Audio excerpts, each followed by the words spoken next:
Bonjour tout le monde et bienvenue dans ce nouveau vlog du dimanche. Aujourd'hui je vais te parler de tout ce que je ferais si je devais recommencer ma perte de poids de zéro. Vraiment de zéro avec tout ce que j'ai appris jusque maintenant. Voilà ce que je ferais. Et je vais les classer par ordre d'importance en commençant par le plus important. Petit disclaimer, ces choses que je ferai sont vraiment dans l'optique de perdre du poids durablement et non pas rapidement et simplement pour l'esthétique. C'est vraiment dans un objectif long terme, sain pour moi, sain pour mon corps, sain pour mon mental et quelque chose qui reste viable de manière générale.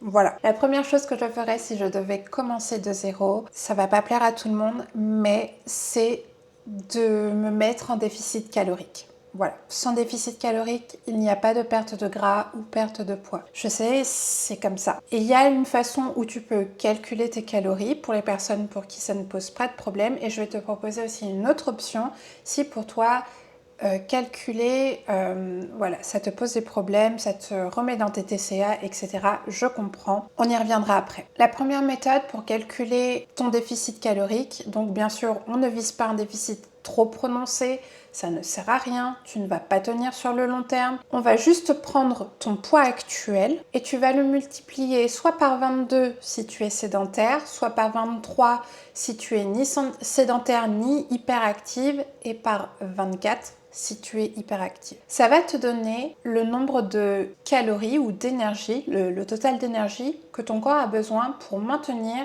le poids actuel. À ce chiffre, tu vas enlever 200 calories ou 300 calories. Pas plus, vraiment pas plus, crois-moi. Et ça va te donner ton déficit à maintenir dans le temps pour commencer ta perte de poids. Voilà, juste ça. Deuxième solution pour les personnes qui ne peuvent pas compter parce que c'est problématique pour elles, tu vas essayer de te créer un cadre alimentaire cohérent et visuel, d'accord? Ta façon à toi d'être en déficit, ça va être de veiller à le visuel et les proportions de chaque groupe alimentaire dans ton assiette. Je vais te mettre un petit visuel pour que ce soit plus parlant. Donc la moitié de ton assiette en légumes, un quart de protéines, un quart en glucides, un peu de bons lipides. Sur une assiette, ça peut être une cuillère à café ou une cuillère à soupe d'une bonne huile. Ça peut être un peu d'avocat, ça peut être des oléagineux. Voilà, c'est toi qui choisis. Et si vraiment tu ne peux pas finir ton repas sans une note sucrée, tu peux croquer éventuellement un fruit pour compléter ton repas, ce qui va t'apporter des fibres et t'aider à atteindre justement cette satiété. Très sincèrement, même si moi personnellement compter mes calories, ça ne me pose pas de problème, j'ai aussi ce visuel dans mon assiette. Les deux marchent très bien ensemble. Et une autre petite chose, je me donne toujours une marge d'erreur. C'est-à-dire que je ne compte pas au jour le jour. Voilà. Pour moi, je vois les choses dans la globalité et je me donne une marge d'erreur de 4 à 5 jours dans le mois. C'est-à-dire, c'est pas des jours où je fais n'importe quoi, je mange n'importe quoi, c'est la fête non plus. Non, je sais que je ne peux pas être parfaite tout le temps. Il y a des imprévus, il y a des moments où tu ne peux pas compter tes calories ou que tu ne veux pas compter tes calories. Par exemple, quand tu es à un repas de famille, tu n'as pas envie de compter tes calories, tout simplement. Tu as un anniversaire, c'est pareil, un resto, c'est pareil. Tu as juste envie de profiter, de goûter un peu à tout sans t'éclater le bide. Tu as envie de te faire plaisir. Pour moi, ça rentre dans le cadre de mes 5 jours par semaine. Et j'essaye de vraiment les étaler tout au long du mois pour avoir cette approche de l'équilibre finalement, tu vois, parce que tu pourrais te dire, bon, j'ai 5 jours par semaine, elle me dit, bon allez, dès la première semaine, paf, les 5 jours, comme ça c'est fait. Mais au final, c'est pas sain, parce que moi, ce que je vise dans mon quotidien à l'heure actuelle, avec tout ce que j'ai appris, c'est que plus tu vas intégrer de l'équilibre dans ton alimentation et comprendre que chaque aliment a sa place dans ton assiette, à des doses différentes, voilà, dans ta consommation régulière, et plus tu vas faire la paix avec la nourriture. Et moi, c'est vraiment ce qui m'a permis aujourd'hui de faire la paix avec la nourriture et de ne plus avoir de problème à manger, je sais pas moi, un Kinder ou un gâteau de pâtisserie ou une part de galette des rois ou du tiramisu ou de la pizza ou quoi que ce soit. Ça ne me pose vraiment plus de problème mental que d'intégrer ces aliments-là dans mon alimentation de tous les jours et être dans une démarche de perte de gras, de perte de poids, etc. etc. Donc c'est ça que l'on vise, d'accord? C'est d'être, on va dire, au moins 6 jours par semaine, tu sais que tu fais bien les choses, que tu es dans ton déficit calorique et que le 7e jour, peut-être que tu l'es, peut-être que tu l'es pas, tu ne sais pas parce que tu n'as pas forcément pu compter, mais tu as lâché prise mentalement, tu t'es pas goinfré comme si voilà, ça allait re-être la privation le lendemain, mais parce que tu sais que tu peux manger cette chose-là si tu en as envie. Voilà, je ne sais pas si j'ai été claire, mais bon. En tout cas, c'est le premier point que je ferai. La deuxième chose que je ferai, et pour moi c'est vraiment une priorité aujourd'hui, c'est d'atteindre mon besoin en protéines chaque jour. Pas être parfaite, pas optimiser à l'extrême, juste en avoir suffisamment. C'est vraiment très important. Je viserai à peu près entre 1,4 et 1,8 grammes par poids de corps en protéines. Encore une fois, c'est une marge parce que 1,8 c'est plus, voilà, vraiment si tu es vraiment très active et 1,4 c'est plus, voilà, si tu essayes vraiment de sortir de la sédentarité, tu fais de ton mieux. 1,4 c'est déjà très bien. Donc en gros, tu prends ton poids actuel, tu le multiplies par 1,4 et ça te donne ton objectif de protéines à atteindre journalier. Les protéines, ça aide à la satiété, ça aide à préserver les muscles et ça aide aussi à être beaucoup plus stable hormonalement. Ça aide tellement de processus dans ton corps d'atteindre tes protéines. Tu as moins d'envie de sucre, tu as moins envie de grignoter de manière générale. Quand dès le matin, tu es dans 20 grammes, 30 grammes de protéines, tu te sens mais tellement mieux. La troisième chose, c'est veiller à manger assez de fibres. Oui, je viserai entre 25 à 35 grammes de fibres par jour. Comment augmenter ta consommation de fibres? Avec les fruits, avec les légumes, les légumineuses, tout ce qui est haricots rouges, pois chiches, haricots blancs, les lentilles corail, les lentilles vertes, tout ça. Les céréales complètes, le riz complet, la semoule complète, les pâtes complètes, les flocons d'avoine, les graines de chia aussi, les fruits rouges de manière générale sont très riches en fibres aussi. Si tu aimes les Weetabix en contiennent pas mal de mémoire, il me semble. Les fibres en eux-mêmes, c'est pas vraiment pour ta perte de poids, mais c'est pour mieux vivre ta perte de poids. Voilà, pour pas te sentir ballonné tout le temps, pour habituer ton transit à être régulier et faire que tu te sentes bien dans ce processus de perte de gras, de perte de poids. Voilà. La quatrième chose que je ferai, c'est marcher et bouger plus. Et là, je parle pas de sport.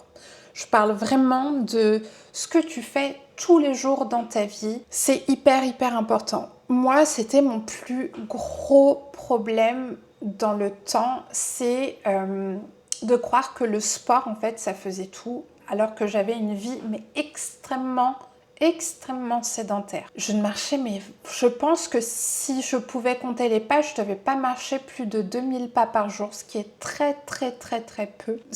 Voilà, ça aide vraiment d'avoir soit un podomètre qui coûte très peu cher, soit une montre connectée pour voir où est-ce que tu en es dans tes pas tous les jours. Faire du ménage, ça compte. Sortir le chien, ça compte. Aller à pied jusqu'à la poste, ça compte. Aller faire les courses, ça compte. Tout ce qui t'emmène à bouger plus, prendre l'escalier au lieu de l'ascenseur, descendre un arrêt de bus plutôt. Tout ça. Tout ce qui fait que tu vas bouger plus dans ta journée, ça a beaucoup plus d'importance que le sport. Il faut l'intégrer. Parce que beaucoup de personnes associent souvent perte de poids, perte de gras à sport. Alors qu'ils ont une vie extrêmement sédentaire en dehors du sport. Et c'est vraiment mauvais, mais vraiment mauvais pour tes articulations, pour ta santé, pour tout. Entre quelqu'un qui va être régulier sur son déficit calorique, ses protéines, ses fibres, et qui va marcher je sais pas, entre 8000 et 10 000 pas par jour, imaginons, et qui va être régulier sans faire de sport, et une personne qui sera sédentaire et qui va faire du sport peut-être 2 à 3 fois dans la semaine, je t'assure que c'est la personne qui va marcher tous les jours qui aura une plus belle progression vers ses objectifs que la personne qui fait du sport 1 à 2 fois par semaine. Et je te le dis car j'ai été cette personne qui faisait que du sport et qui ne visait pas du tout sur son activité non physique. Donc si je devais reprendre de zéro, mon objectif serait d'augmenter mes pas journaliers, de voir où est-ce que j'en suis et d'augmenter cette activité non physique de manière à être beaucoup plus active dans mes journées.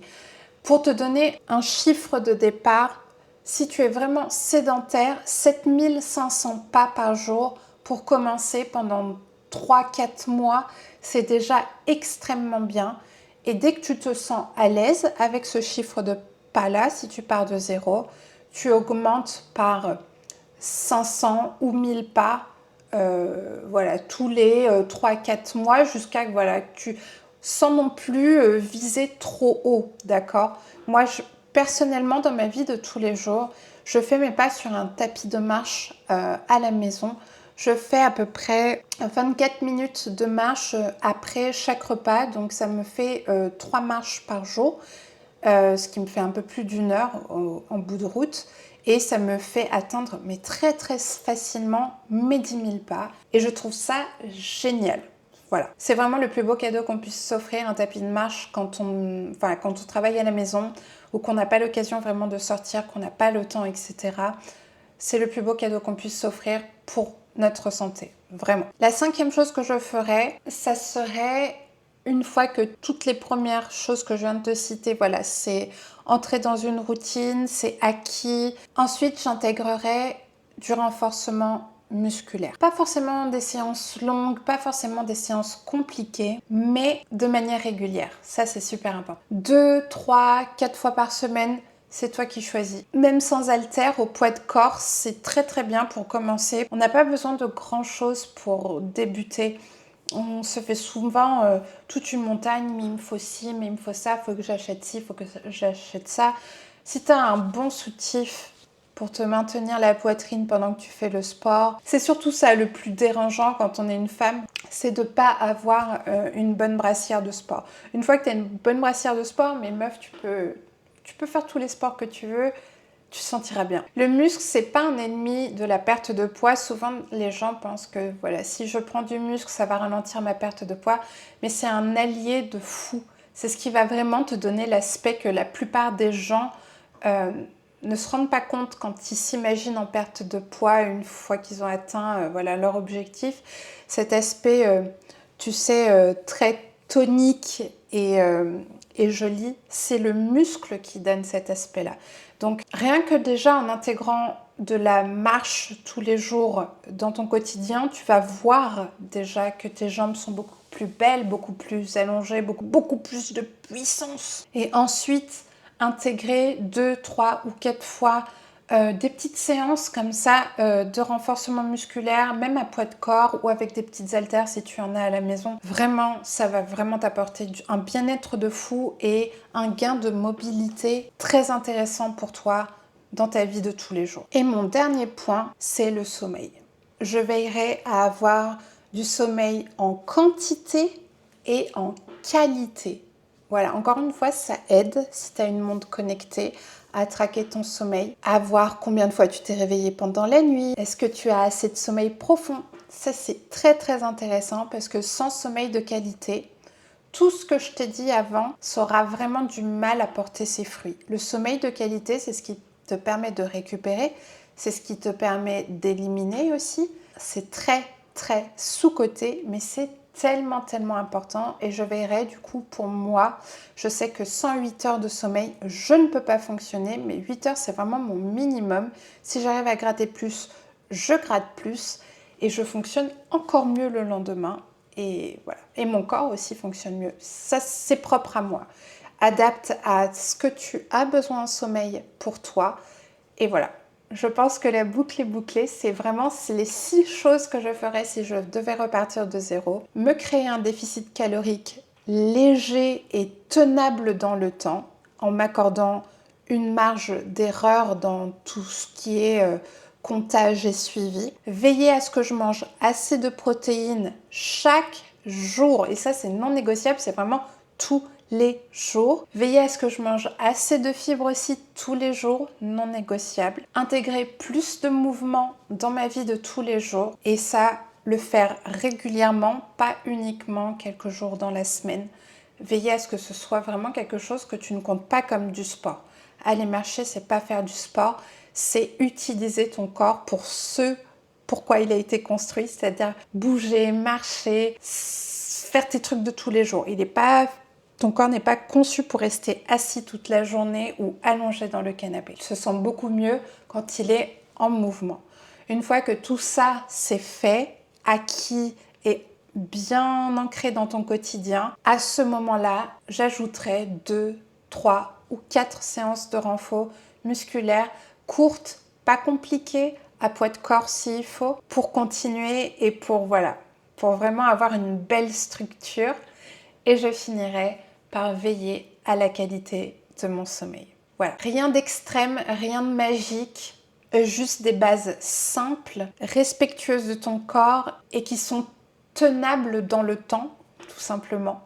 C'est ce que je ferais moi et c'est ce que je te conseillerais toi si tu veux perdre du poids sans te battre avec ton corps. C'est par tout ça que je commencerai. Voilà, j'espère que cette vidéo t'a plu. J'espère que j'ai été assez précise dans mes propos. C'est pas évident d'aborder tous ces sujets-là. Il y a beaucoup de choses qui sont disponibles un peu partout sur Internet. Il y a un peu de tout et du n'importe quoi. Donc, essayer de donner des infos comme ça, chiffrées, c'est pas évident. J'ai vraiment essayé de faire de mon mieux. Voilà, n'hésite pas à me dire en commentaire si tu as des trucs à rajouter, s'il y a des trucs qui n'ont pas été assez précis. Je me ferai un plaisir de te répondre ou d'échanger avec toi. En attendant, je te souhaite de passer un bon dimanche et n'oublie pas de prendre soin de toi toujours car tu es ta priorité. Et en attendant la prochaine vidéo, je te dis bye bye!